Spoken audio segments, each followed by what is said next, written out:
Chers téléspectateurs de Kant TV, bienvenue sur votre chaîne de télévision et dans cette émission que vous connaissez bien, Spiritualité africaine. Je suis avec les hommes de Dieu, les hommes des organisations sur le plan spirituel et musulmans, et nous allons débattre aujourd'hui de la question de Dieu, celle de savoir, aujourd'hui on va savoir si Jésus-Christ, comme dit la Bible, est le seul Fils et unique, qui sommes-nous alors? Nous sommes qui? Les démons, les enfants de Dieu, ou si nous sommes quoi alors si quelqu'un est un seul fils unique? Alors je vais d'abord souhaiter bienvenue à Monsieur Ismaël. Bonsoir. Mustapha, autant pour moi. Bonsoir, bonsoir. Alors vous êtes musulman, vous êtes de quelle obédience? Déjà je suis musulman. Oui. L'obédience bon, plus précisément islamique. Islamique. Ouais. Alors à Bafoussam, vous êtes au quartier Aoussa ou vous êtes au stade où vous êtes dans la nouvelle mosquée qui est à Bamézi? Je suis bien placé, je suis bien au quartier Aoussa, à la grande mosquée. D'accord, vous êtes à de la grande mosquée. Alors je voudrais dire bonsoir à celui qui... il y a un pasteur ici qui est en train d'arranger les livres, les cahiers. Je vais lui dire bonsoir, bonsoir pasteur Lévy. Merci, bonsoir à vous monsieur Todjom, bonsoir à toute l'équipe qui vous accompagne.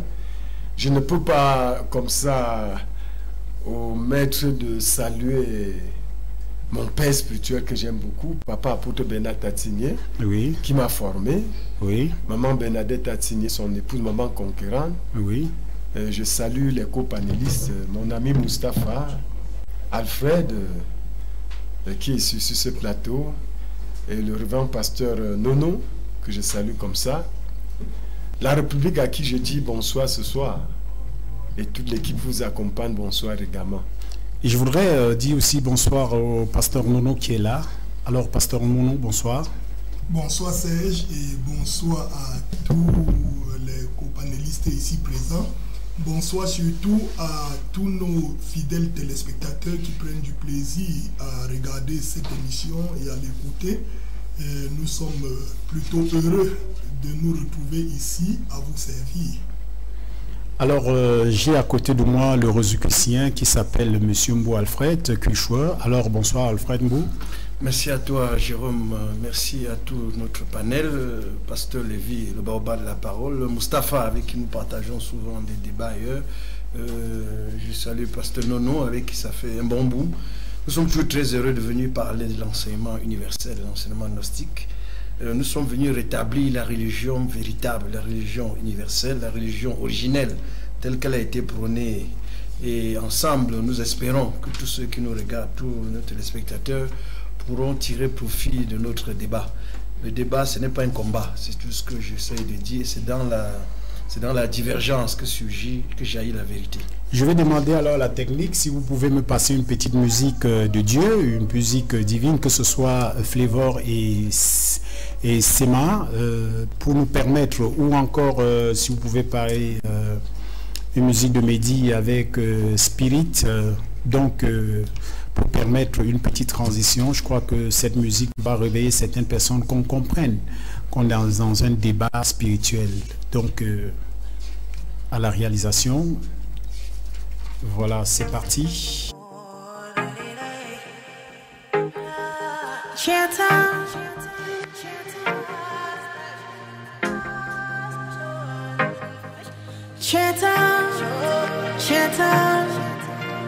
I am God and I never fail. Chatter. Yesterday, today and forever the same. Chatter.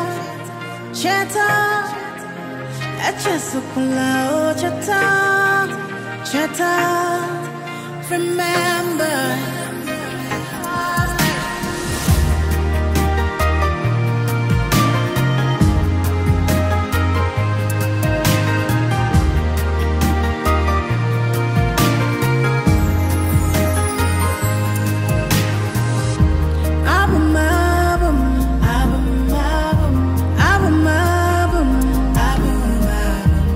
I am Jehovah, and I am able.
chers téléspectateurs, nous revenons sur le plateau. Avant le thème proprement dit, j'ai une question à poser à ces hommes de Dieu et à ces hommes spirituels.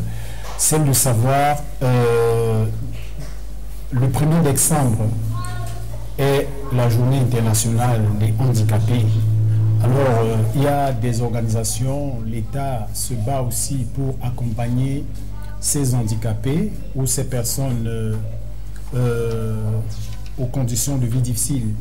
Je voudrais savoir ce que les églises ou les organisations qui font dans la spiritualité font pour accompagner aussi ces hommes spirituels, ces hommes qui sont dans les difficultés lors de ces fêtes-là. Ou simplement, on demande de prier pour que Dieu les aide. Alors pourtant, on sait que ces handicapés ont des difficultés. On a même vu pendant la question politique ici, les handicapés avoir des difficultés. Alors, je vais poser la question à mon cher, au pasteur Lévy. Alors, pasteur Lévy, le 1er décembre, alors, ton église, tu vas donner ton nom, le 3 décembre, autant pour moi. Qu'est-ce que vous faites pour accompagner les handicapés? Nous n'attendons pas le 3 pour accompagner les 3 décembre. C'est une fois là. Nous sommes... Jésus-Christ a fait dans l'œuvre sociale. Il a guéri, il a multiplié les pains, il a nourri les gens. Vous savez qu'il y a l'homme par excellence, n'est-ce pas, le maître des œuvres sociales s'appelle Jésus-Christ. Je demande ce que votre église a fait. Je demande pas ce que Jésus-Christ a fait. Qu'est-ce que vous avez fait pour imiter Jésus-Christ à accompagner les hommes, les handicapés, les hommes qui sont dans des conditions défavorables, comme on a vu ce 3 décembre. On voit partout ces 3 décembre. Au niveau international. La Bible nous dit de ne pas faire comme les païens. Que lorsque ta main gauche donne, que la main droite ne doit pas connaître ce que la main gauche a fait. Oui. Non, non. Ça veut dire ceci clairement. Nous ne faisons pas des choses pour être vus par les hommes. Il y a des gens qui vont venir là avec quelques brouettes, ils vont inviter Canal 2, inviter votre chaîne Can TV.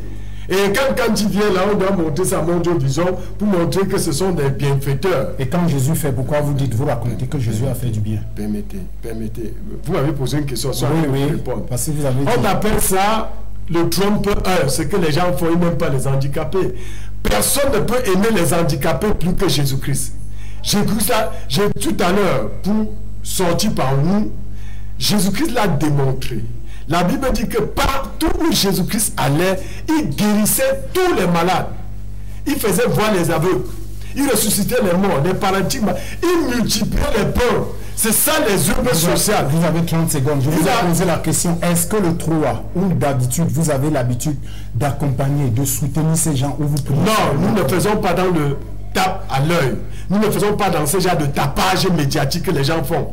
Ça, c'est autre chose. Nous sommes au quotidien, nous travaillons en tant qu'Église du Seigneur Jésus au quotidien pour assister cela. Nous le faisons on fait ce que nous utilisons dans le christianisme, ce qu'on appelle la diplomatie du couloir. C'est-à-dire que nous ne sommes pas là pour nous faire voir, pour inviter Can TV. Que regardez-moi, je suis le bienvenu au Cameroun. D'inviter Can TV. Bon, je vais passer. Alors c'est Moustapha, autant pour moi.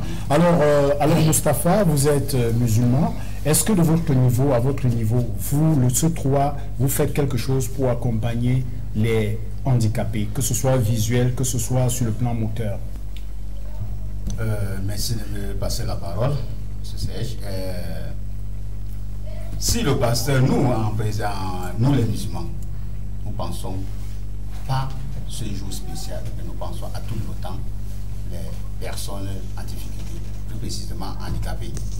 Donc, il fait que nous, mosquées, ont toujours l'habitude de faire un gage pour donner à ces personnes handicapées. Souvent, très souvent le vendredi. Vous voyez? Mais, normalement, il y a un jour spécial qu'on doit penser aux personnes handicapées, que ce soit à l'intérieur ou à l'extérieur. Mais dit que ce jour particulièrement, nous n'avions pas vraiment fait une publicité pour réunir les personnes handicapées et leur offrir quelque chose ce jour.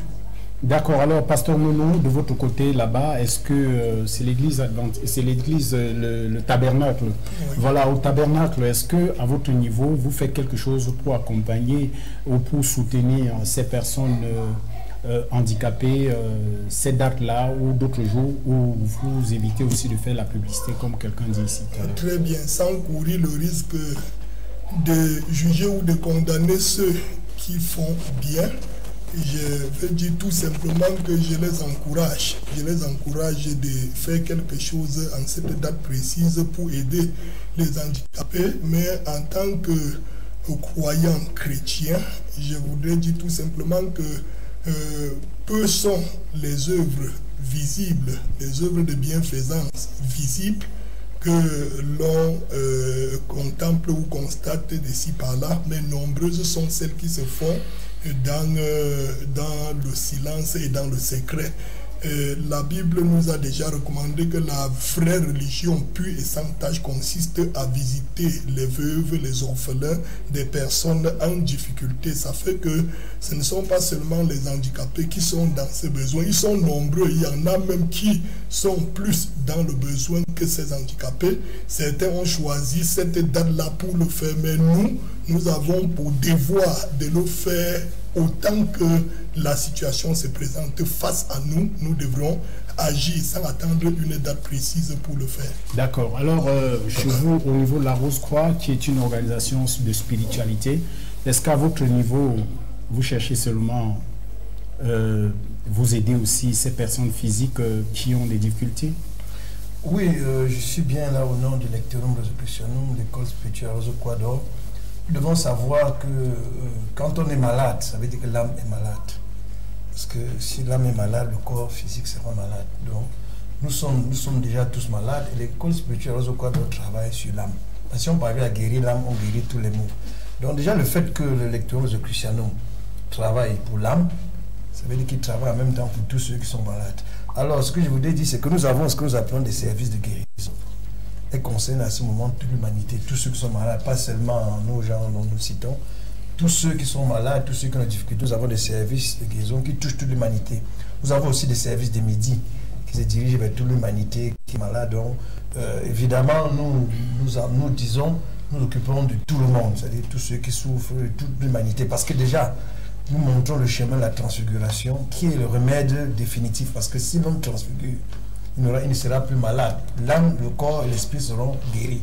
Donc vous voyez que nous faisons un travail plus en profondeur. Bien évidemment, nous avons parmi nos élèves du lectorium des élèves qui sont dans le service humanitaire. Il y en a qui travaillent, pas au nom de l'école, mais qui sont au service de l'humanité, qui sont au service de ceux qui souffrent, c'est-à-dire qui travaillent, mais pas pour le compte de lectorium. Donc il y a bien évidemment parmi des élèves du Lectiorum Rosicrucianum des gens qui travaillent dans ce sens que vous parlez tout à l'heure. Alors, moi, c'était dans le... Je posais cette question. Moi, j'ai pas envie de savoir si sur le plan spirituel, vous faites ceci. Je veux savoir si dans vos organisations, vos églises, il y a un jour, vous êtes entendu comme ça pour acheter un tricycle pour donner à un frère qui n'arrive pas à marcher, qui ne peut pas se débrouiller, qui est toujours à la maison, mais pour permettre à celui-là de se déplacer. Sur le plan spirituel, on sait que vous faites tout ce que vous faites là, mais j'ai demandé, est-ce que il arrive des moments où les handicapés ou quelqu'un qui est malvoyant ou non-voyant, comme notre frère qui est sur le plateau comme ça, on essaie de faire quelque chose pour essayer de conforter sa position, parce que lui, vous qui avez tous les membres, vous qui voyez, vous n'avez pas les mêmes possibilités pour vous battre comme cela. Il peut aussi être quelqu'un malvoyant et que c'est quelqu'un qui a un génie en lui pour fabriquer quelque chose et pour se débrouiller. Est-ce que vous les accompagnez pour dire voilà, on vient vous aider pour faire ceci, cela, pour pouvoir fabriquer l'art tel que vous le faites? C'est de ça qu'il est question. Moi, je ne veux pas que vous parlez de Jésus ici et ceci, cela. Je sais que vraiment vous aimez Dieu, vous aimez Jésus, vous aimez ceci. Est-ce que dans la société, comme ce Jésus qui a partagé 5 pains et combien de poissons là, 2 poissons, pour aider ceux qui avaient faim, est-ce que vous le faites? Je ne parle pas à la famille ici, mais aider les personnes